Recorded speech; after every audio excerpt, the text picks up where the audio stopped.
Hello again, everybody. This is Mr. Everything, and I'm coming at you with another Wargaming miniature video. This is the second part of my two-part series on the Waterloo British bags. This was the center companies, which we went ahead and did in the first video, and in the second video, we're going to talk about the flank companies. So let me go ahead and put this away. Now, these are Victrix models, Waterloo, not Peninsula, flank companies. You get 52 models, and we're going to open this up. We're going to take a look. They've gone away from the boxes and they've gone towards the bags. In my opinion, is a better way to do it. Theirs obviously as well. The Ziplocs that they give you is really high thickness. It's an extremely thick, and let's see what it says here on the box, which is actually now a bag. Flank companies from infantry regiments were the elites. They were formed as either from elite grenadier company and light companies. The light companies were manned by the best shots and the fastest men. They would be the skirmish line sent forward to the main body. They would fight in pairs using fire and maneuver technique. Now, brigade and divisional commanders would amalgamate light companies from different regiments to create elite composite units, and like you would see in some games, you would see like Napoleon's battles or Black Powder. You would have units of British lights, and really what those are light companies pulled from different battalions, put into one battalion, making it a light battalion. Now, the grenadier companies were selected from the strongest, bravest, biggest men. They were shock troops. They fought the hardest during assaults, the enemy positions. The grenadiers will always lead the assault. This picture cuts off half the words, so I'm kind of having to figure this out. They were armed with grenades, from which their name Grenadier is derived. Like the light company, grenadier companies from different regiments would be pulled together to form elite composite units. Like, this is a grenadier battalion. Well, it's not really. It's a bunch of grenadier companies put into a battalion. That's the way the British did it. Okay, so let's go ahead and open this up, take a look at these models, and see what we get inside. All right, we're back. Now, the first thing I want you to know is we do get a little booklet inside. It probably has flags, but just as a cursory, casual glance at this, it looks like the exact same sprue that's in the center companies. But I bet you the arms probably have extra thick epaulets to paint up as lights. Really, that's the only difference. The lights and grenadiers had different epaulets. And their helmet plumes would be a little bit different as well. Okay, so let's, I will zoom in later on this for the, what you'll see is the 69th and the 33rd. Because you get 69th and the 33rd. And you also get rules to the March of Eagles, which is only a few pages of Napoleonic rules. If you want to play these rules, that would be fine. Plus, behind the flags, you get how to assemble these figures. And it looks like it says sets 1, 2, 3, and 4 all have the same rules, so that should kind of give you a hint. Okay, so we'll just set that off to the side, but I'll be sure to let you see those flags up close. Okay. There are 4 of these.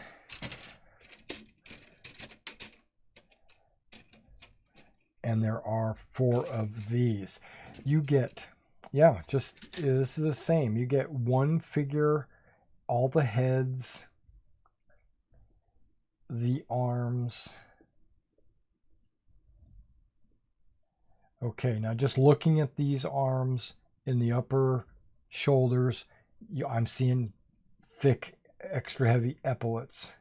That's really the only difference between this sprue and the last sprue.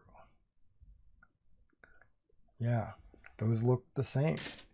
Okay, and backpacks, drum, standard. Looks like you get a ruler right here. The bodies are the same.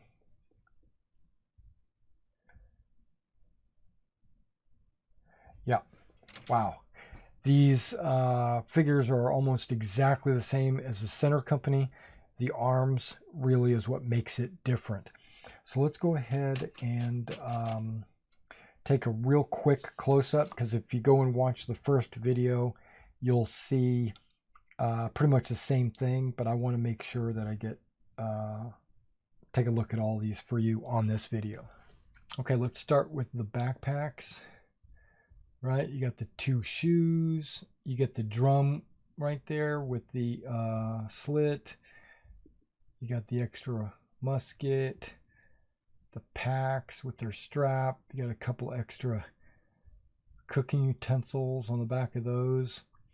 You got the standard with the pole with the streamers, sword sheath, drumsticks, measuring tool. Flip it around, you're going to get 12 individuals.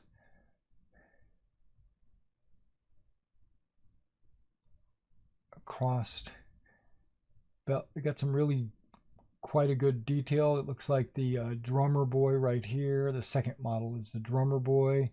He's got that peg that sticks out and hits the goes into the drum.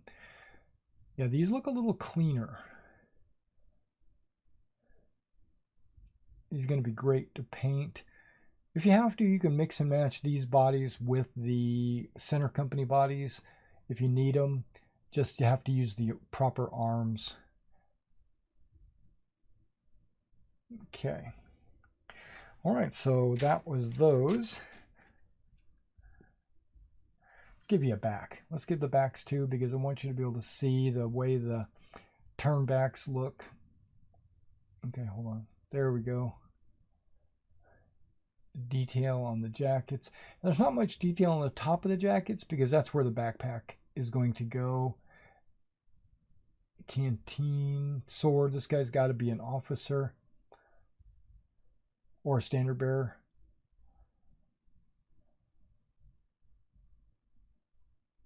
Yeah, they're looking good. Those look outstanding. I like them. Okay. So now let's look at the heads, the arms, and the epaulets, right? The main thing. Okay, but let's take a look at these heads real quick. You can see the placard on the front of their helmet, their shako, and then you got the oil skins on these two. Missing his hat, and they all have those side plumes and the cords.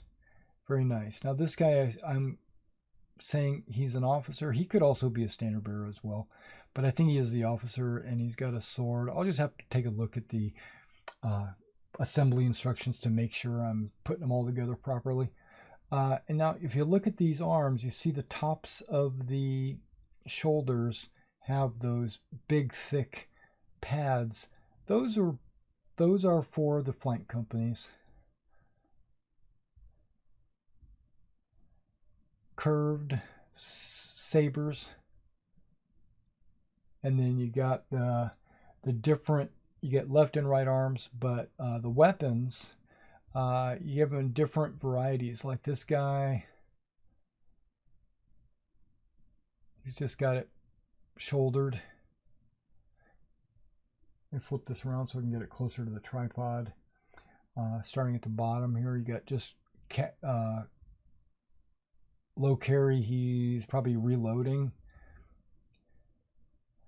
Shoulder arms, a couple of those.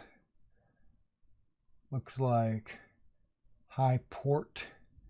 This guy looks like he's at assault, bayonet, what do they call that? Charge position. You got a couple of firing positions right there. Also assault. Looks like a low carry right here. A couple of low carries. And then if I was to count those, I'm looking at 1, 2, 3, 4, 5, 6, 7, 8, 9, 10, 11, 12, 13. Okay, so you get 13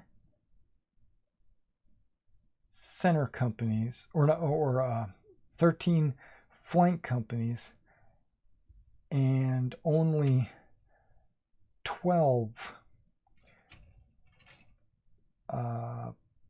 men, not counting the officer, because he's going to have one of these swords, you know, so don't even count him.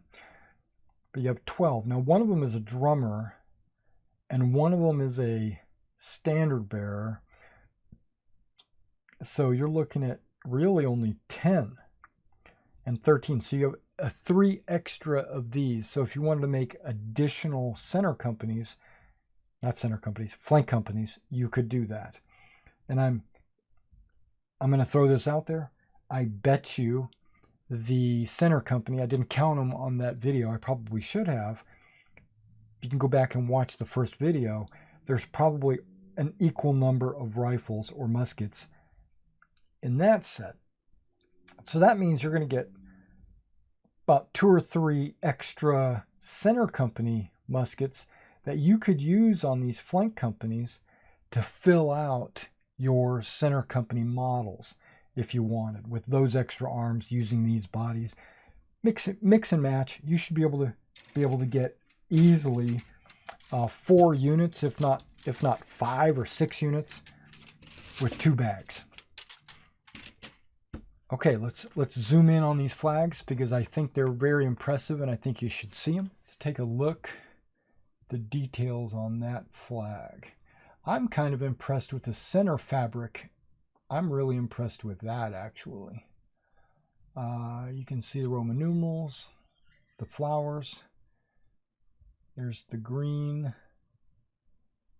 What? 50, 69. Yeah, 69 on the Roman numerals.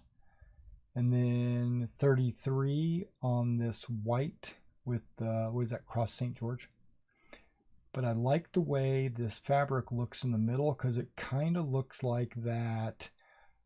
You know what that fabric I'm talking about. It looks kind of like a silky. Yeah, it looks photorealistic. I'm really happy with those flags. I plan to use them. All right, guys. Thanks for coming out and checking out the Waterloo British Flank Companies box. Go back and watch that first video where I did the center companies, and together you can get a good idea about how the Victrix Waterloo British Infantry look. All right, and I will see you in the next one.